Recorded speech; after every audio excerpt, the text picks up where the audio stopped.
Hello everyone. देखिए, हमने 12th class mathematics के क्वेश्चन सोल्व स्टार्ट किए थे, जिसमें हमने एक्सरसाइज नंबर 13 जो क्या है प्रोबेबिलिटी प्राइम था, उसके क्वेश्चन सोल्व कर रहे थे। इसमें हमने 13.1, 13.2 और 13.3 हम सोल्व कर रहे हैं अभी। ठीक है। 13.3 में हमने 1 to 4 यानी 1 से लेकर 4 तक के क्वेश्चन सोल्व कर लिए थे। आज हम इससे आगे के क्वेश्चन सोल्व करने वाले हैं। चलिए हम देखते हैं क्वेश्चन नंबर 5। क्वेश्चन नंबर 5 है अपने पास। A laboratory blood test is 99% effective in detecting a certain disease when it is in fact present. However, the test also yield a false positive true result for 0.5% of the healthy person tested. If 0.1% of the population actually has the disease, what is the probability that a person has the disease given that his test result is positive? ठीक है। तो एक बार मैं Hindi medium वालों के लिए हिंदी में बोल देता हूँ इस क्वेश्चन को। देखिए, क्या a laboratory blood test is 99% effective, यानी अगर इंसान जो व्यक्ति बीमार है तो जो टेस्ट किया जाता है वो 99% सही है, पॉजिटिव रिजल्ट दिखाता है। ठीक है। अगर वह आदमी बीमार नहीं है तब भी वह कभी कभी क्या करता है, 0.5% पॉजिटिव उनको बता देता है कि ये बीमारी से ग्रस्त है। ठीक है। तो जितनी पॉपुलेशन है उसका 0.1% जो है वो बीमार है पहले से, तो हमें प्रोबेबिलिटी निकालनी है कि पर्सन हैज द डिजीज, कि वह व्यक्ति रोगग्रस्त है, और हमें ये पता है कि उसका जो रिजल्ट टेस्ट किया गया था वो पॉजिटिव है। ठीक है।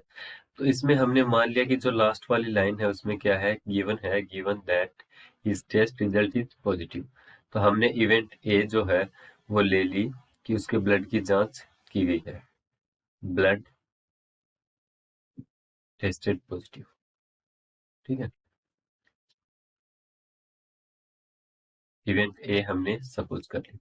अब अपने पास दो तरीके के लोग हैं, जो स्वस्थ हैं और जो स्वस्थ नहीं है। तो सपोज करो इवेंट ए, जो प्रश्न लिया गया था वो क्या है, प्रश्न is affected affected by disease. ठीक है, शॉर्ट में लिख देता हूँ DIE।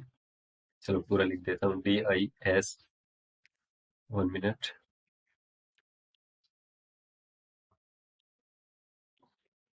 DISEASE, disease. ठीक है। सेकंड है पर्सन इज हेल्दी, अगर वो बीमार नहीं है तो क्या होगा, healthy, person is healthy.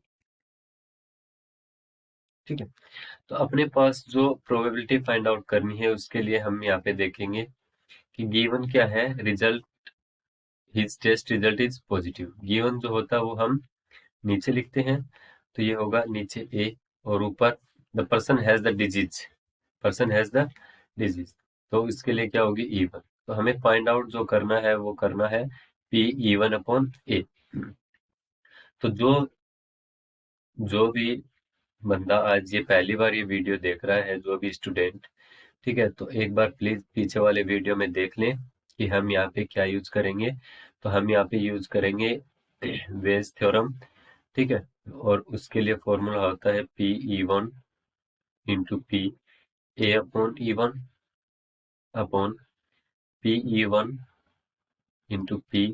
A/E1 plus P E2/P,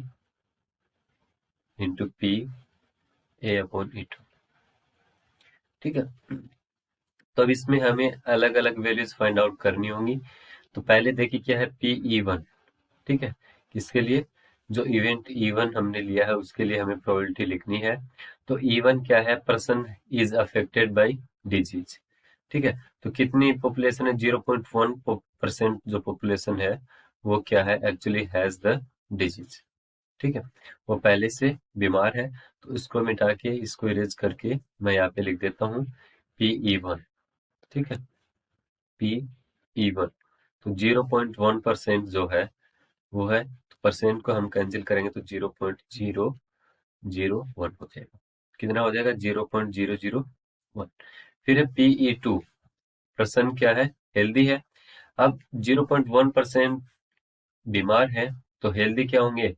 इसको हम माइनस कर देंगे P1 से। PE2 इज इक्वल 1 माइनस 0.001, और इसको अगर हम माइनस करते हैं तो ये होगा 0.999। ठीक है। अब अपने पास PE1 की वैल्यू होगी और PE2 की वैल्यू होगी। हमें चाहिए PEA/E1 और PA/E2। PA/E1 जो नीचे होता है वो हमें पता है। क्या पता है? कि पर्सन जो है पहले से बीमार है, तो टेस्ट में पॉजिटिव होगा, उसकी प्रोबेबिलिटी कितनी है? 99%। ठीक है। तो ये हो जाएगा 99%, और इसको हम चेंज करेंगे तो ये होगा 0.99। फिर अपने पास PA/E2, इसमें हमें पता है कि पर्सन हेल्दी है, लेकिन मशीन फिर भी उसको जो टेस्ट है वो फिर भी उसको क्या बता रहा है? पॉजिटिव बता रहा है। तो इसके कितने चांसेस है अपने पास? 0.5%। 0.5%। इसको हम चेंज करेंगे तो ये हो जाएगा 0.005। ठीक है। अपने पास सभी की वैल्यूज आ गई हैं। अब हम फॉर्मूले में वैल्यूज पुट करेंगे और सोल्व कर लेंगे। तो चलिए हम इसको मिटा के फिर से एक बार यहाँ पे सोल्व करते हैं इस क्वेश्चन को।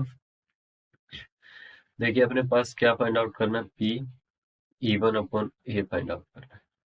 तो इसके लिए हमें PE1 जो है वो अपने पास है 0.001 इंटू PA/E1, ये होगा 0.99 डिवाइड बाई PE2। PE2 अपने पास है 0.999, सॉरी पहले PE1 वाला ही लेंगे ना, तो ये होगा 0.001 इंटू 0.99 प्लस PE2 है अपने पास 0.999, और इंटू में PA/E2 0.005। ठीक है। अब अगर इनको हम मल्टीप्लाई करते हैं, इसका पार्टीशन कर लेते हैं पहले, आगे सोल्व करेंगे। ऊपर वाले को मल्टीप्लाई करेंगे तो 9 कितने डिजिट के बाद में पॉइंट होगा अपना? 1 2 3 4 5। तो 2 हो गए, 3 4 5 पॉइंट, ये 0। ठीक है, यहाँ पे पॉइंट हो जाएगा। डिवाइड में इसको मल्टीप्लाई करेंगे तो 0.00099 प्लस इसको 5 से मल्टीप्लाई करेंगे तो 5 5 9 जा 45, 4 9 9 4। ठीक है। और कितने डिजिट के बाद में? 3 और 3 6 4 5 6, और ये पॉइंट हो जाएगा। ठीक है। एक बार इसको मिटा के फिर से लिख देता हूँ मैं यहाँ पे। ये हो जाएगा 0.00499। ठीक है। अब ऊपर वाला तो रहेगा 0.009, सॉरी एक जीरो और है, 099, और डिवाइड में अगर इन दोनों को हम ऐड करते हैं तो ये होगा 0.0058985। ठीक है। अब इसको अगर हम डिवाइड करें आगे तो ये अपने पास हो जाएगा कितने? 3 और 2 5, ये डिजिट कैंसिल करेंगे तो ऊपर अपने पास आएगा 990 अपॉन, ये होगा 5985 पॉइंट्स। अगर इसके हम कैंसिल करेंगे तो ये हो जाएगा। फिर आगे ऊपर वाला भी 5 से कैंसिल हो रहा है, नीचे वाला भी 5 से कैंसिल हो रहा है, तो ये होगा 198 अपॉन 1197। अब आगे इनको कैंसिल करें तो ये हो जाएगा 9 से, 9 टू जा 18, 9 टू जा 18। नीचे इसको 9 से कैंसिल करेंगे तो 133। तो अपने पास प्रोबेबिलिटी कितनी होगी? 22/133। चलिए नेक्स्ट क्वेश्चन की तरफ चलते हैं। देखिए क्वेश्चन नंबर 6 जो है वो है अपने पास, there are 3 coins, one is a one is a 2 headed coin. ठीक है, एक सिक्का है उस पे दोनों तरफ क्या है? हेड है। ठीक है, having head on both face. Another is biased coin that camps up head 75%। ठीक है, इसमें हेड की प्रोबेबिलिटी कितनी है? 75% of the time. And third is an unbiased coin, और तीसरा जो है वो अपना सिंपल जो कॉइन होता है वो होता है। ठीक है। One of the 3 coin is chosen at random and toast, तीनों में से एक चूज किया जाता है और टोस्ट किया जाता है। इट शोज हेड्स, हमें गिवन क्या है कि वह हेड शो कर रहा है। What is the probability that it was the two headed coin. तो अपने पास सपोज करो इवेंट ए जो है कॉइन शोज हेड। अब अपने पास तीन कॉइन है। अब तीनों कॉइन के लिए हम क्या करेंगे, सपोज करो E1, ठीक है, E1 जो है फर्स्ट कॉइन के लिए है, E2 जो है वो सेकंड कॉइन के लिए है, E3 जो है वो थर्ड कॉइन के लिए। यानी अगर हम फर्स्ट कॉइन चूज कर रहे हैं तो उसके लिए प्रोबेबिलिटी क्या होगी, PE1। अगर सेकंड कॉइन चूज कर रहे हैं उसके लिए प्रोबेबिलिटी क्या होगी, PE2। थर्ड कॉइन चूज कर रहे हैं उसके लिए प्रोबेबिलिटी क्या होगी, PE3। अब तीन में से एक चूज कर रहे हैं तो उसकी प्रोबेबिलिटी क्या होगी, 1/3। तो तीनों के लिए क्या हो जाएगी प्रोबेबिलिटी अपने पास 1/3, 1/3 एंड 1/3। ठीक है। फिर हमें जो प्रोबेबिलिटी फाइंड आउट करनी है वो क्या है, P head. It shows head, यानी ए गिवन है और हमें फाइंड आउट करना what is the probability that it was the two headed coin. अब टू हेडेड कॉइन कौन सा था, अपना फर्स्ट वाला। तो इसके लिए हमने ले लिया PE1/A। अब तीन कॉइन है तो इनके लिए तीनों का हम फॉर्मूला यूज करेंगे, तो PE1 × PA/E1 और डिवाइड में क्या हो जाएगा, PE1 × PA/E1 plus PE2 × PA/E2 plus PE3 × PA/E3, ये हो जाएगा। ठीक है। अब इसके लिए हमें A/E1, PA/E1, इसका मतलब क्या होगा, E1 यानी पहला कॉइन चूज किया गया है। कौन सा कॉइन चूज किया गया है, पहला कॉइन चूज किया गया है, तो उस पर क्या आने की, हेड होने की प्रोबेबिलिटी। अब दोनों पर हेड है तो हेड होने की प्रोबेबिलिटी क्या होगी, इसमें 1। फिर है PA/E2, यानी कॉइन कौन सा अपने पास, दूसरा, और उस पर हेड होने की प्रोबेबिलिटी कितनी है, 75%। 75%, तो इसको हम कन्वर्ट करेंगे तो 100 से डिवाइड करेंगे, 75/100 इंटू 3/4। ठीक है। अगर पॉइंट में लेना चाहते हो तो इसको हम पॉइंट में भी ले सकते हैं।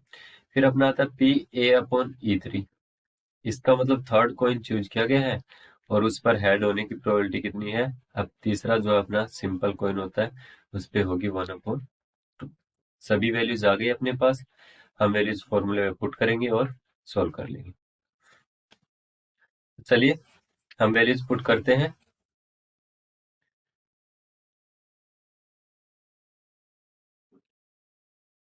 हमें फाइंड आउट करना है PE1/A। इसके लिए होगा PE1 1/3 इंटू PA/E1, डिवाइड में होगा अपने पास 1/3 into 1 plus PE2 1/3 into A/E2 3/4 plus PE3 1/3 into 1/2। ठीक है। ये होगा ऊपर 1/3 और नीचे अगर हम 12 एलसीएम ले लेते हैं तो ये हो जाएगा 4 + 3 + 2। ठीक है। अब 3 से इसको कैंसिल करेंगे तो ये होगा 4। 4 ऊपर चला जाएगा और नीचे रहेगा 9। आंसर जो है वो होगा अपने पास 4/9। ठीक है। चलिए हम चलते हैं नेक्स्ट क्वेश्चन की तरफ। Question number 7। देखिए इसमें है अपने पास, an insurance company insured 2000 scooter drivers, 4000 car drivers and 6000 truck drivers. The probability of an accident are 0.01, 0.03, 0.15 respectively.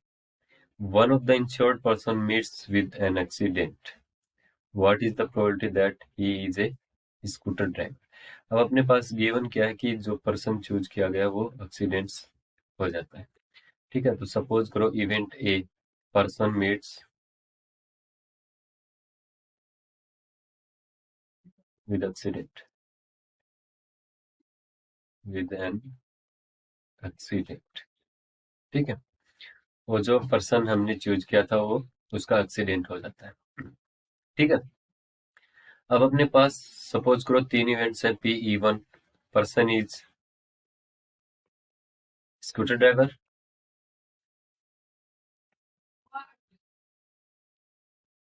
And E2 person is car driver, ठीक है। फिर E3 person is truck driver, तीनों हमने ले ली, ठीक है। तो P E1 probability of E1 क्या होगी कि जो पर्सन है वो स्कूटर ड्राइवर है। अब टोटल कितनी है अपने पास, देखिए 2 4 6 और 6 12, यानी टोटल कितनी हुई अपने पास 12,000 पर्सन हो गई, ठीक है।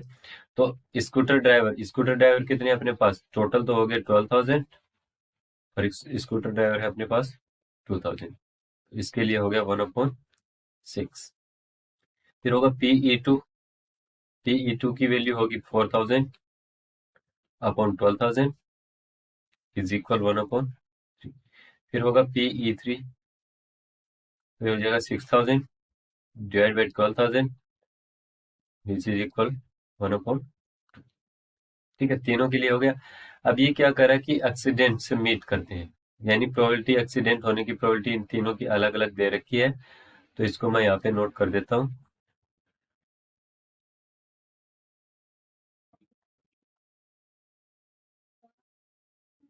ये जो पर्सन है वो हमें पता है कि स्कूटर ड्राइवर है, तो उसके एक्सीडेंट होने की प्रोबेबिलिटी अपने पास 0.01।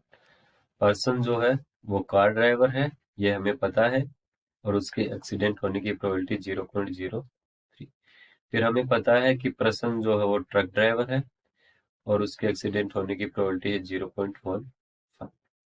हमें जो फाइंड आउट करना वो है पी, एक्सीडेंट से मिलता है ये हमें गिवन है, और what is the probability that scooter driver हमने लिया था इवेंट E1, ठीक है। तो इसके लिए हम वैल्यूज पुट करेंगे, तो ये होगा पी ई वन है 1/6 इंटू PA/E1 0.01, और डिवाइड में जो है वो होगा 1/6 इंटू 0.01 प्लस, फिर होगा P E2 1/3 into 0.03 plus 1/2 into 0.1, ठीक है। अब इसको अगर हम आगे सॉल्व करें तो नीचे हम, ऊपर तो होगा अपने पास, आगे इसको अगर हम सोल्व करते हैं तो ये होगा 0.01/6, और डिवाइड में अगर हम सभी का एलसीएम 6 ले लें तो ये होगा 0.01 प्लस 0.06, 2 से डिवाइड हो जाएगा, फिर ये होगा प्लस में 3, तो 0.45, ठीक है। ये हो गया। अब 6 से 6 कैंसिल हो जाएगा, आगे इसको सोल्व करेंगे तो ऊपर रहेगा 0.01, और नीचे अगर हम इन सबको ऐड करते हैं तो ये हो जाएगा 0.52, 0.52, फिर पॉइंट से पॉइंट कैंसिल होगा तो अपने पास आंसर होगा 1/52, ठीक है। चलिए नेक्स्ट क्वेश्चन की तरफ चलते हैं। देखिए क्वेश्चन नंबर 8, ये जो क्वेश्चन है इससे आगे के क्वेश्चन हम करेंगे अगले वीडियो में, ठीक है। तब तक के लिए थैंक यू।